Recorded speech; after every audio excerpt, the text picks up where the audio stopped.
to Omni and see the positioning of this cell. And here it is. Yeah, I'm going to kind of tilt this up a little bit. What I'm going to do here is actually turn off the radar returns, and so you can just kind of see on a blank map of where this is. This may give you a better idea of the positioning of the storm. And we'll put this into motion. This is the one that came right over Tampa Bay. There it is. And then moving right along Interstate 4. Let's put back on the radar reviews.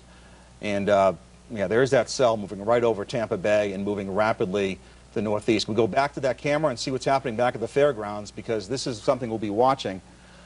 Yeah, I would say, judging by that view, that the winds right now are blowing sustained at least 40 miles an hour.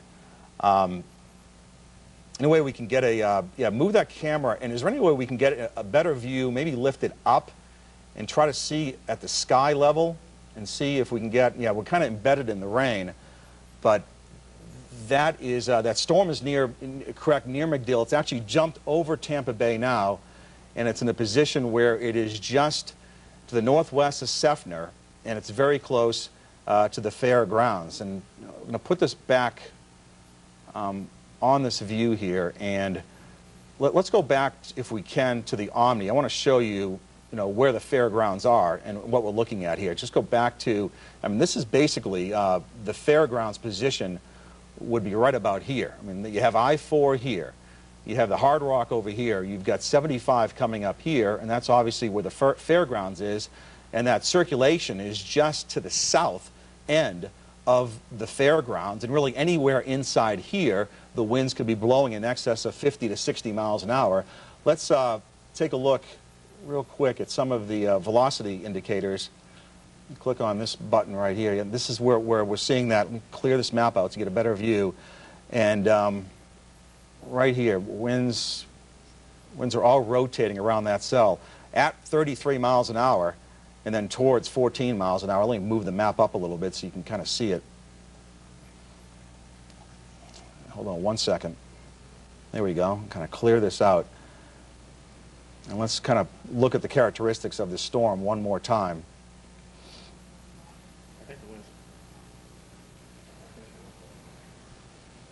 Yeah. Obviously a live look, and the winds are howling. The center, the core of that cell is very close, if not on top of the fairgrounds. You go back to Omni, and we can get some more of the arrival times.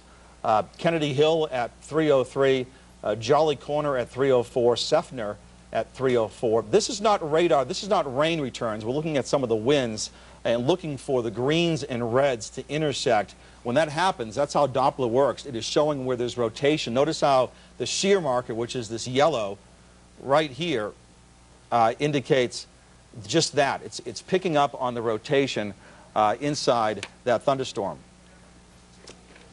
And let's go back to the Omni, and we can kind of get a cross section of the volumetric. There's another view we can take, and yeah, there we go. That's Vandenberg up to Brandon. Tops of these thunderstorms going as high as 20,000 feet, but that's really not critical to the severe weather event. It's all about the rotation and also about the wind shear. And you can see the tops 20,000 feet, which is not extraordinary, but it's high enough to produce rotation and also some very heavy rain. Rainfall rates will be in excess of, in many cases 2-3 inches per hour. But rain is not a severe weather event. It's a tornado and hail and gusty winds, strong winds that are the severe weather event. It's not heavy rain.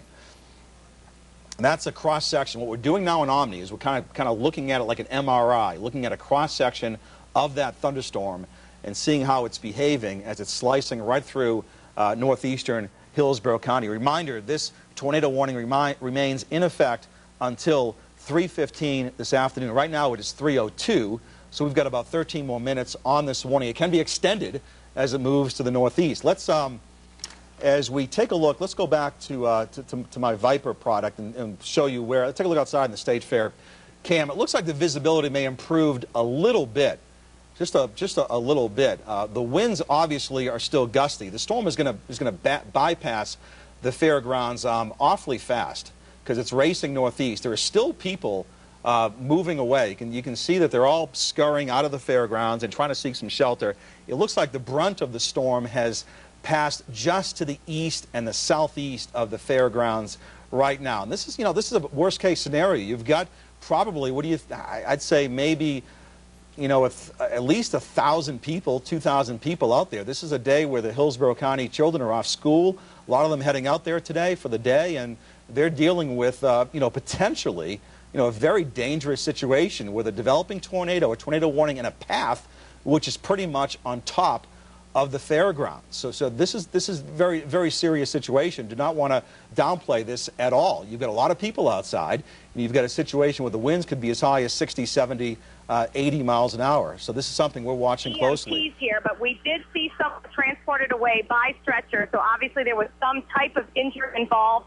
They do have the Cox's Food Corral blocked off with yellow police tape. Obviously, fair officials keeping everyone well away from that area, but it honestly just looks like one of those large tents got hit by a burst of wind when that gust front came through, and as a result, we do have some damage there, and now also potentially some injured people. So that's what I have noticed on my way home from the fair as we are trying to make our way out of what is now a very crowded Midway. Lots of people heading for evacuation.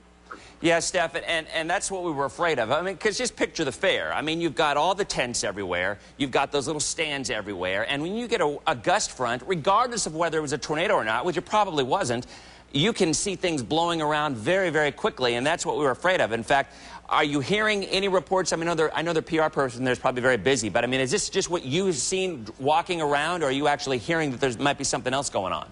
No, honestly, Dennis, I just decided that it was time to play mom, and I'm evacuating my kids on our way out to the car. We simply ran into yellow tape, and obviously, as a news reporter, I know what that means. So I went over and started asking some questions.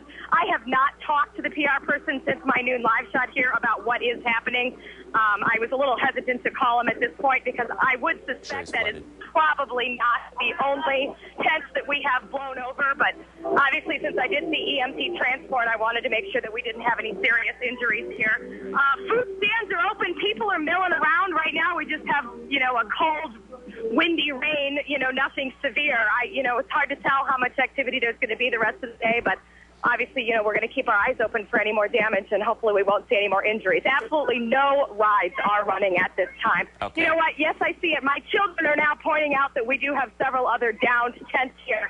Yeah, that's what I figured. Yeah, there's some ride with some pieces down. I now see several other tents that have pieces down. Yeah, I mean, so again, we have some damage. And you had to estimate, what, 40, 50-mile-an-hour winds, I would guess? When they Easily, came through? because during the noon show, it wasn't obviously severe, and we were close to 30. So when that came, we easily had 40, 50-mile-per-hour gusts, and there's just a lot of, bent aluminum tent poles and tarp down, and, unfortunately, there have been some people around when some of these things came down.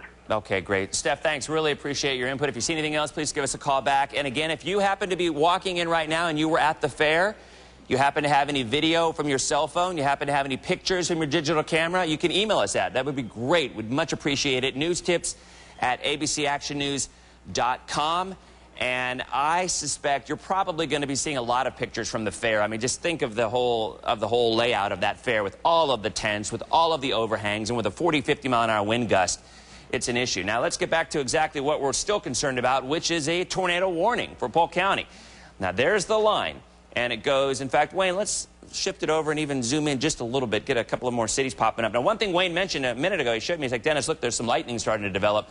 So remember, Central Polk County had more sunshine, more warming today, so there's a little more energy. So I'm not ready to say that this is getting stronger. I don't think it will, but they pulse. These storms have a tendency to get a little stronger, a little weaker, so this might be a little burst just northeast of Plant City. It's headed toward Gibsonia, over toward Lakeland.